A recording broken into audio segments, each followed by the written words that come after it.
नमस्ते। आपका अरविंद गणेश दामले चैनल में स्वागत है। मैं अरविंद दामले आपके सामने प्रस्तुत कर रहा हूँ मेरी ही कुछ रचनाएं। ये हैं इन रचनाओं का 810वां भाग। पहली 2 है मराठी में और बाद में एक है हिंदी में।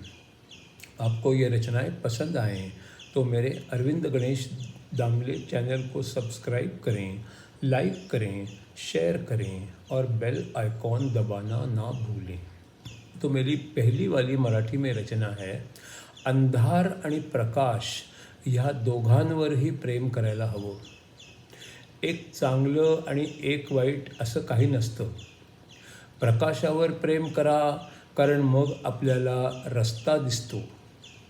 अंधारावर प्रेम करा, कारण तो आपल्याला आकाशातले तारे दाखवतो. अंधार आणि प्रकाश या दोघांवरही प्रेम करायला हवं. एक चांगलं आणि एक वाईट असं काही नसतं. प्रकाशावर प्रेम करा, कारण मग आपल्याला रस्ता दिसतो. अंधारावर प्रेम करा, कारण तो आपल्याला आकाशातले तारे दाखवतो.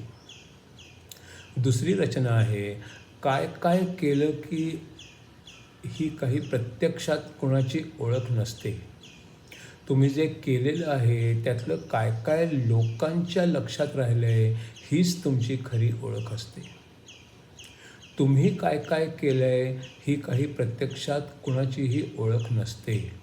तुम्ही जे केलेलं आहे त्यातलं काय काय लोकांच्या लक्षात राहिलं आहे हीच तुमची खरी ओळख असते. तीसरी रचना है, निसर्गदत्त महाराज के शिष्यों के साथ का ये है अगला 45वां सवाल। मेरी बहुत इच्छाएं हैं, वे सब पूरी हो जाएं ये भी मेरी इच्छा है, यह कैसे संभव हो सकता है? इसका उत्तर है, क्या तुम्हारी जो इच्छाएं हैं वे पूरी हों इसलिए तुम उतना काम करते हो, उतनी कोशिश करते हो? अगर कमाना है तो उतना काम तो करना होगा, उतना श्रम तो करना होगा. जब ज़रूरत के अनुसार ऊर्जा खर्च करोगे और समय दोगे और संयम से इंतज़ार करोगे तो इच्छाएं भी पूरी हो जाएंगी. अगला सवाल 44वां है, तो मैं उतनी ऊर्जा कहाँ से लाऊं? इसका उत्तर है, अगर तुम्हारी इच्छा शक्ति उतनी प्रबल है तो वही तो आपकी ऊर्जा का स्रोत है. 45वां सवाल है, इच्छा तो है पर फिर वे पूरी क्यों नहीं होती? इसका उत्तर है, शायद तुम्हारी इच्छा उतनी प्रबल नहीं है या जितनी देर तक आपको काम करते रहना चाहिए उतना आपसे नहीं हो पाया है. 46वां सवाल है, हाँ वो तो मेरे लिए एक समस्या है. कुछ अच्छा हो जाए ये लगता तो है, पर वो किसी श्रम किए बिना ही हो जाए ऐसा भी लगता है. जल्दी हो जाए ऐसा भी लगता है. इसका उत्तर है, तो इसका मतलब है कि तुम्हारी इच्छा हो या तो प्रबल नहीं है या स्पष्ट नहीं है या वो पूरी हो नहीं सकती. अगर तुम्हारे विचार किसी स्वार्थ से प्रेरित हैं, सिर्फ खुद की खुशी के लिए ही हैं, तो वे पूरे नहीं होंगे. अगर तुम्हें लगता है कि वैसा होना ही चाहिए तो भी वे पूरे नहीं होंगे. 47वां सवाल है, पर साधारण लोग भी उनका ध्येय व्यक्तिगत होगा तो भी कई बार अपने ध्येय तक पहुंच ही जाते हैं. इसका उत्तर है, हाँ, लेकिन काफ़ी समय के बाद, काफ़ी कोशिश के बाद फिर भी वे खुद कुछ हद तक ही पहुंच पाते हैं.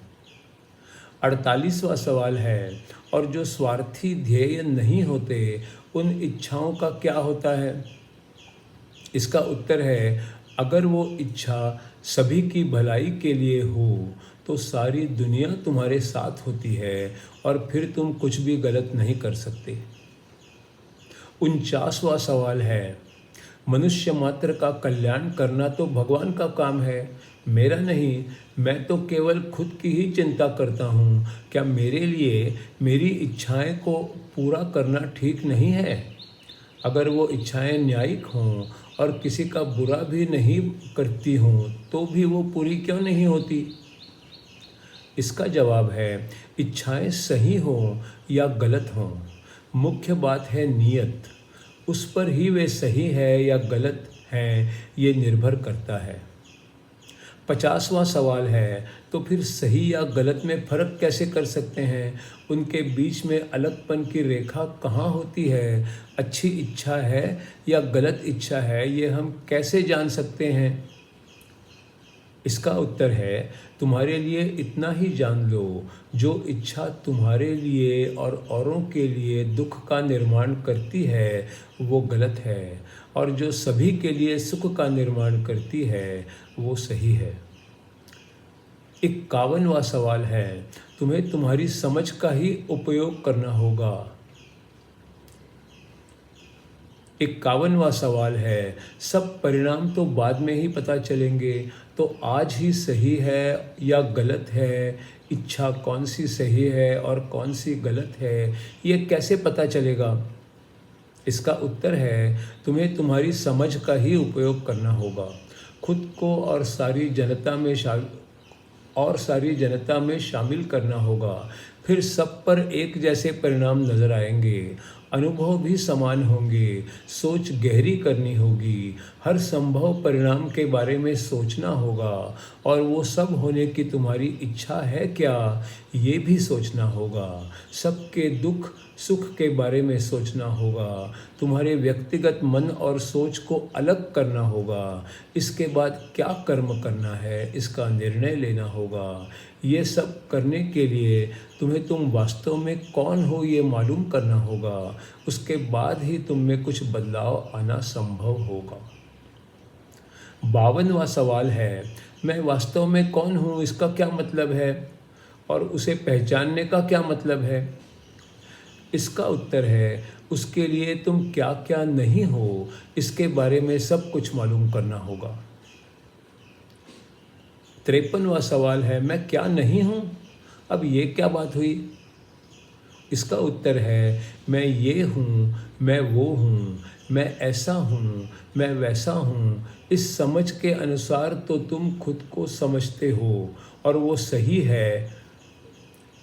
उस समझ तक से तुमको मुक्त हो जाना होगा। तुम जो नहीं हो वो अब समझो, उसके बाद वो छोड़कर जो भी तुम हो वो हो। ऐसा करोगे तो तुम ध्येय तक पहुंच जाओगे। कुछ खास कोशिश के बिना आसानी से तुम समझ जाओगे और तुम्हें संतोष भी मिल जाएगा। 54वां सवाल है, तो फिर आखिर में मैं कौन हूँ या क्या हूँ? इसका उत्तर है तुम्हारे दिमाग में ऐसी बात पक्की हो गई है कि तुम कोई हो, तुम ऐसे हो, तुम वैसे हो, तुम्हारा कोई व्यक्तित्व है, औरों से कोई अलग बात है। इस विश्वास ने तुम्हें अंधा बना दिया है और ये बात गलत है। 55वां सवाल है, तो मैं अपने ही स्वतंत्र व्यक्तित्व से मुक्त कैसे हो सकता हूँ? इसका उत्तर है जब तुम मुझ पर विश्वास करने लगोगे। मैं कहता हूँ कि तुम्हारी समझ अच्छी है और अनंत को बटोरने की क्षमता रखती है। जब तुम इस पर 100% विश्वास रख सकोगे तो तुम्हें ज्ञान हो जाएगा। अपने ही ज्ञान पर विश्वास करने पर तुम्हारा चाल चलन भी उसके अनुसार हो जाएगा। अगर तुम्हारा मुझ पर विश्वास नहीं है तो खुद को ही प्रश्न पूछो, मैं कौन हूँ, और खुद ही ढूंढ निकालो। जीवन का होना, अपना होना सहज है, शुद्ध है, और इसके बिना कुछ है ही नहीं। उसी पर अपना मन एकाग्र करना है। 56वां सवाल है, मेरा आप पर विश्वास होना आप पर कितना निर्भर करता है? इसका उत्तर है तुम्हारी जितनी क्षमता है उतना ही तुम्हारा विश्वास हो सकता है। अगर तुम मेरे हृदय में नहीं देख सकते तो तुम्हारे खुद के हृदय में झांक के देखो, बाद में तुम औरों के हृदय में भी झांक कर देख सकोगे।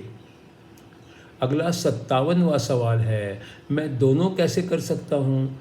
आप पर विश्वास करके आपके हृदय में झांकना और मेरे खुद के हृदय में भी झांकना। इसका उत्तर है तो फिर खुद के हृदय को शुद्ध बना लो, एक सरल, अच्छी, उपयोगी जिंदगी जियो। तुम्हारी भावनाओं को, विचारों को, कर्मों को और शब्दों को अच्छा बनाओ। फिर धीरे धीरे सब कुछ स्पष्ट और ठीक हो जाएगा।